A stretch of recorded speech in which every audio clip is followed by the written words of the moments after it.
Good evening, everyone, and happy birthday to Apple. I call this open session of the special meeting of the Cupertino City Council, April 1st, 2026, to order. It is 6:48. Madam City Clerk, will you please call the roll? Councilmember Fruin. Here. Councilmember Mohan. Here. Councilmember Wong. Present. Vice Mayor Chow. Here. Mayor Moore. Here. Please stand for the Pledge of Allegiance. I pledge allegiance to the flag of the United States of America and to the republic for which it stands, one nation, under God, indivisible, with liberty and justice for all.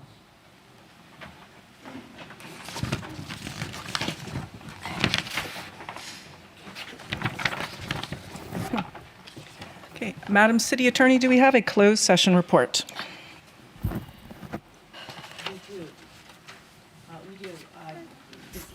Loy, is your microphone on? We do, thank you. This evening, there were 2 items on the agenda for closed session. Council heard both items, and there's no reportable action taken. Thank you. Madam City Clerk, do we have any postponements and orders of the day? No postponements, Mayor. Okay, do we have any postponements, orders of the day from members of the council? Hearing none, we move on to public hearings. The first is item 3.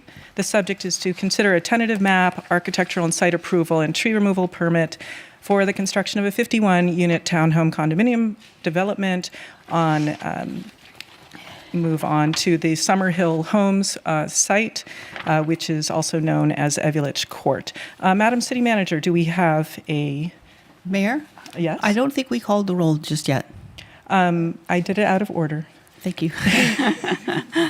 So, thank you. So we did have the roll call. So we are considering a tentative map for the Summerhill Homes project on Evulich Court. Madam City Manager, do we have a staff report? Thank you, Mayor. We do have a staff report, and I just want to introduce this item briefly. The council is being requested to review permits to develop a 51-unit townhome. The proposed development is utilizing several provisions of the various state laws to expedite this housing development, including density bonus, SB 330 and AB 130. Staff has received many questions from council members, and I just want to say that the city staff has worked diligently to answer and tried to answer most of them, if not all of them. In addition to the prep sessions, we've issued multiple supplemental reports with responses to so that everybody has this information. And there's also a desk item that was issued today. We have also attached the fire department's response to these supplemental and desk items. Presenting the project tonight will be Senior Planner Emi Suigama, and with her is the Assistant Director of Community Development, Luke Connolly.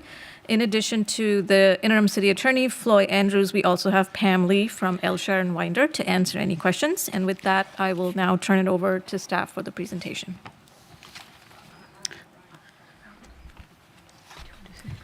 Good evening, Excuse me. Mayor Moore and council members. May I just ask one more thing?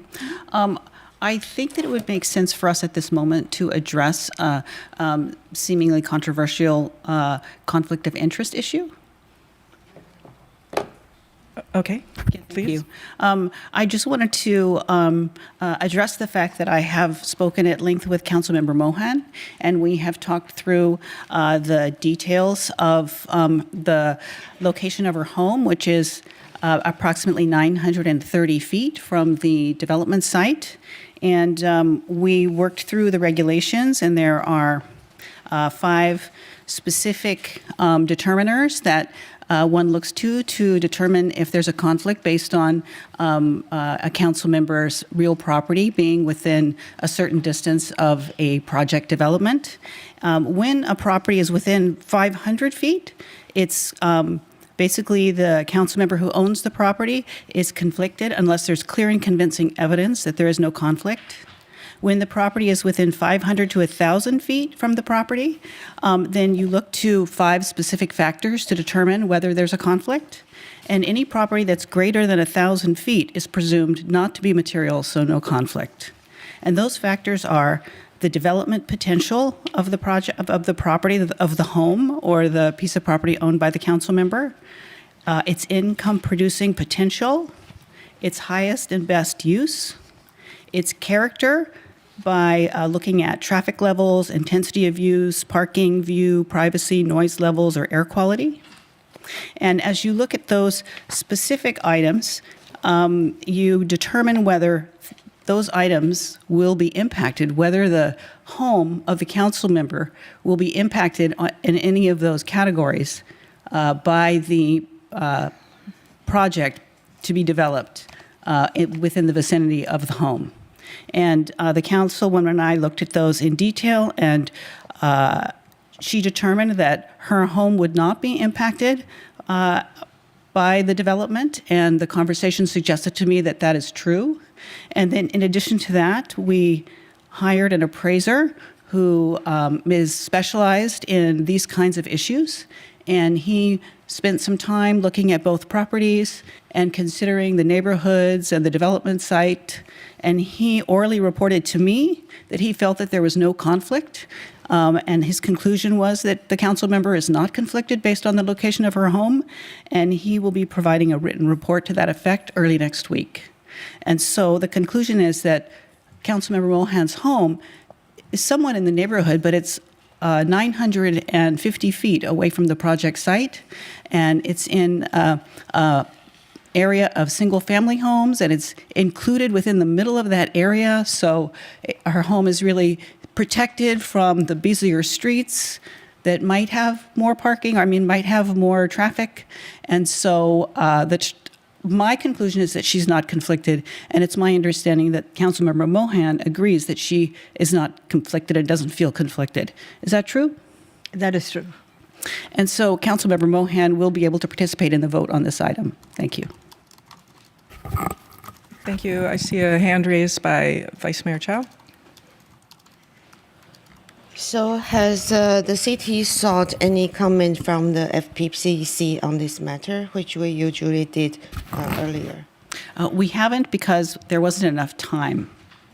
But it's true, we have not sought opinion from the FPPC. We haven't even started the process.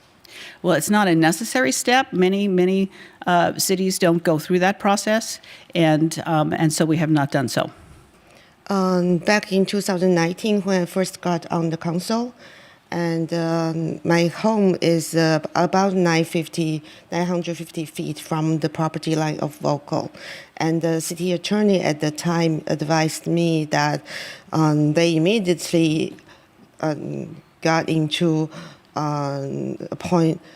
sought a comment from FPPC. And before FPPC can decide on the matter, the city attorney advised me to recuse from all discussion of Vocal until a comment comes from the FPPC. And FPPC, the comment letter says, if it were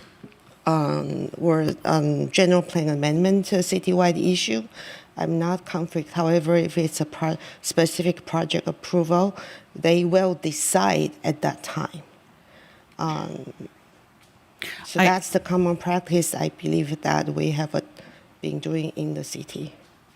I understand. That is not my understanding of the legal requirements, and I believe that determining that a council member is conflicted so that the council member is unable to vote has implications for democracy, and that we have made a very detailed and thorough investigation of the issue, and have determined, along with a separate professional, that the council member is not conflicted.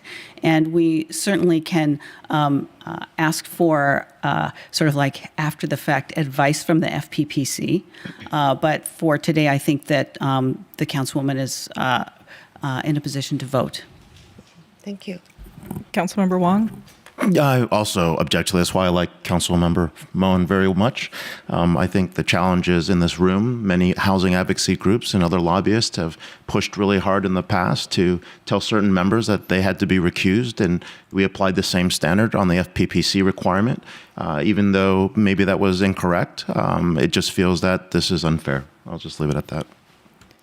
And Councilmember Mohan? So I just wanted to validate some of the information that the city attorney has provided. For the record, I do want to disclose that my home is located about 959 feet away from the Evulich court site. I am in the so-called gray zone, where recusal or non-recusal is sort of not clearly spelled out. And as a result of that, the city attorney walked me through a whole list of questions where I had to answer what I thought was fit or appropriate in relation to my home and the impact on my home. Believe me, it would have been much easier to recuse myself. And until a couple of hours ago, I was sorely tempted. But I don't believe that's the right thing to do. During these past few weeks, not only have I had detailed discussions with the city attorney, as she pointed out, we've had an independent appraiser who works as an expert witness in litigation matters scope out my neighborhood, scope out my home. And the conclusion is that there is no specific or material financial impact on my home as a result of this development. In other words, whichever way I vote, I will be impacted as much or as little as the rest of the neighborhood. And that's all I want to say for now, Mayor. All right, thank you.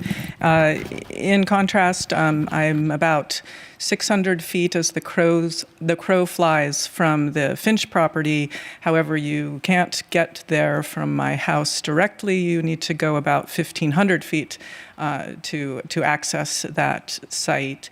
So I requested informal advice, did a phone call with FPPC, and I was told that I would really need the formal advice for it. So I sent a letter with all the information requesting formal advice, and they advised me to recuse. So I wanted to offer that up as an alternative method. Yes, Vice Mayor. So how long did it take? So the phone call informal advice was? Well, that was instant, and then the formal advice, I believe, is 21 days. Okay. And we didn't have time for that?